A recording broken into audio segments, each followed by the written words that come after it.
Beberapa tahun yang lalu akun ini saya buat dengan keadaan tanpa tekanan dan sesadar-sadarnya. Sebetulnya sudah cukup terlambat mengikuti perkembangan zaman, tapi ya masih mending terlambat daripada tidak. Dan ternyata sekarang bisa menjadi sumber informasi, sumber berita, dan sumber rezeki terutama bagi saya sekeluarga. Tentu orientasi kami yang paling utama adalah mengenalkan Tosan Aji kepada seluruh masyarakat luas. Dan mudah-mudahan akun ini bisa menjadi tempat, menjadi ruang, bahkan menjadi wadah untuk siapapun berdiskusi dan bersilaturahmi. Yang alhamdulillahnya ada ratusan orang yang itu-itu saja selalu mengelek postingan saya, terutama di akun TikTok. Jika foto profil mereka tidak gonta-ganti, saya nyaris hafal betul bentuk wajah dan nama akunnya.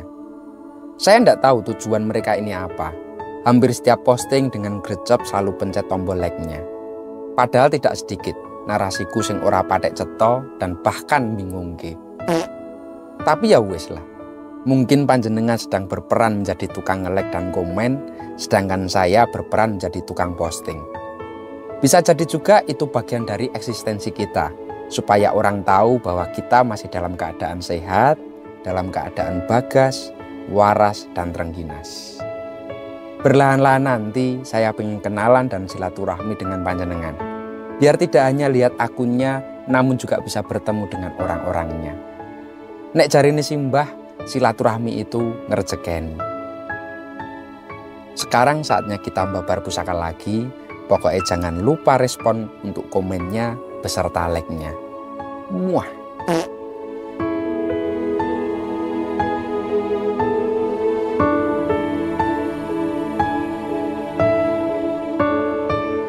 Busana pusaka ini begitu nampak merabu dan prasojo. Gagrag Gayaman Yogyakarta yang terbuat dari kayu jati yang cukup lawas. Pelokannya yang nampak tegas semakin menambah kesan anggun dan membuat busana pusaka ini nampak sangat serasi.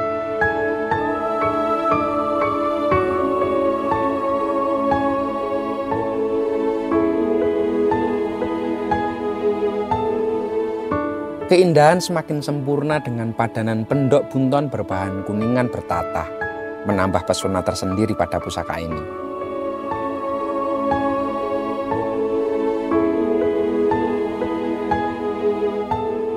Secara keseluruhan meski tidak gemerlap dan cenderung sederhana, pesonanya justru sangat memikat hati.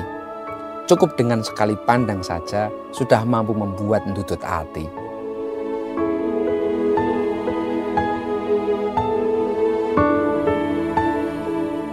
Mari kita buka untuk isinya. Pusaka Dapur Jalak Tilamsari, Pamor Wahyu Tumurun, Tangguh Hamengkubuwono V. Dan pusaka ini kami ujubkan dengan mahar Rp4.700.000. Jika berminat silakan langsung komen di bawah atau japri kami.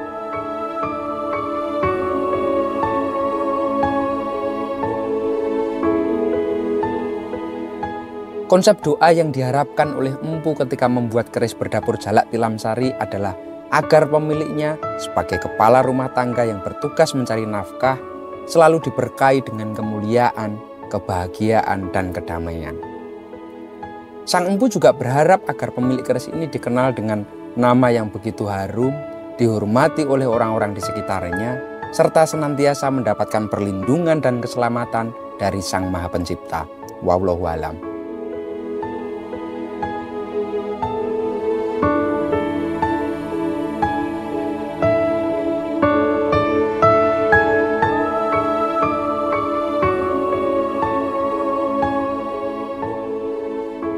Dalam buku Keris Jawa, antara Mistik dan Nalar, karya Bapak Haryono Haryoguritno, pada bagian tabel rincian terdapat perbedaan antara Dapur Jalak Tilamsari dan Dapur Tilamsari. Nah, ini. Dapur Jalak Tilamsari memiliki ciri dingil atau ripandan, sementara Tilamsari tidak memiliki ciri tersebut.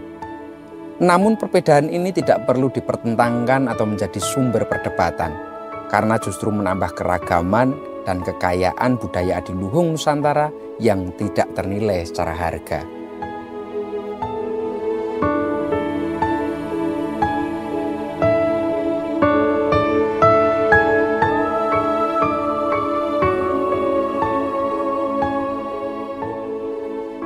Jika kita menelusurinya lebih dalam, arti dari nama Jalak Tilam Sari sangatlah luhur dan penuh dengan doa-doa yang begitu indah. Jalak melambangkan seorang laki-laki sebagai kepala rumah tangga, sedangkan tilam menggambarkan tempat pembaringan atau tempat istirahat yang dalam makna luas itu dapat diartikan sebagai rumah atau tempat tinggal, sedangkan sari berarti harum, wangi, dan semerbak.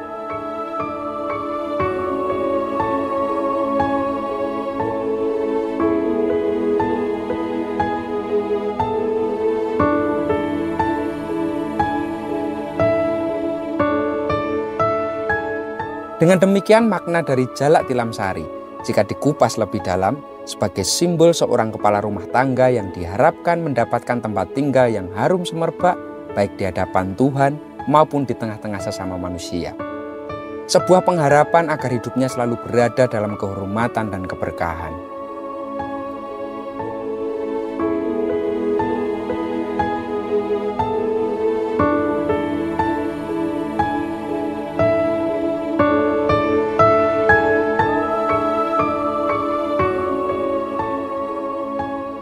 Bagi kami itu pusaka ini memang sangat istimewa. Jika dilihat secara detail, besinya nampak begitu lumer, halus secara rabaan dan berkesan kering, warnanya agak kebiruan. Menancapnya pamor pun pada bilah pandes dan ngawat yang terlihat nampak sangat kokoh. Makin ke atas makin ramping hingga berkesan meruncing di ujung panetesnya. Riciannya tegas dengan tikel alis yang nerjang kandik.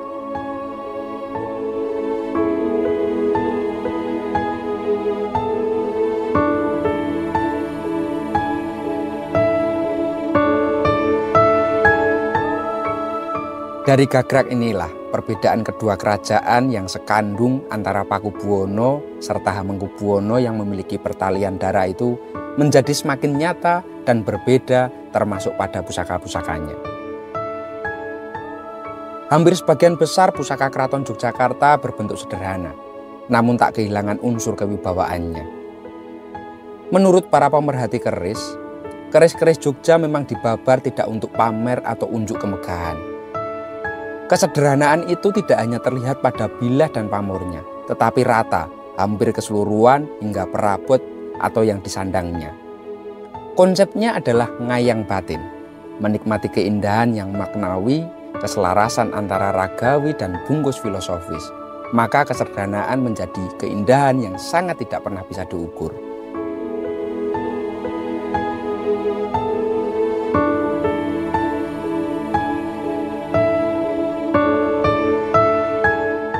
Hamengkubuwono V atau Gusti Raden Mas Gatot-Menol nama kecilnya, waktu naik tahta berusia 3 tahun. Sehingga saat memerintah didampingi oleh Dewan Perwalian, yang salah satu anggotanya adalah Pangeran Diponegoro.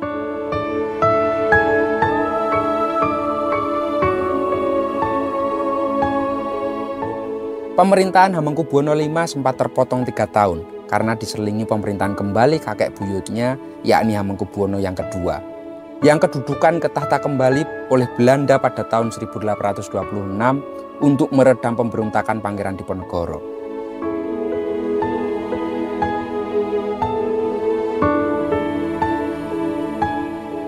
Baru setelah Hamengkubuwono II wafat, sekitar pada tahun 1828, Hamengkubuwono V memerintah kembali dan masih didampingi perwalian.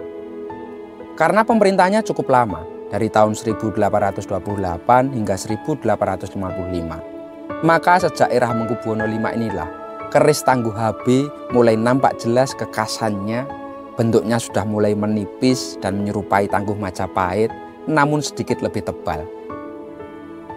Jejeneng yang terkenal pada waktu itu adalah Raden Tumenggung Riyokusumo, dan pembuatan keris pada waktu itu dilakukan di Bangsal Sri Manganti.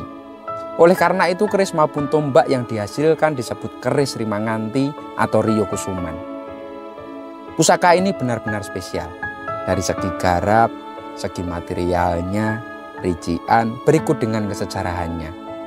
Mudah-mudahan bertemu jodohnya dengan tepat. Matur nuwun dan salam dudu taati.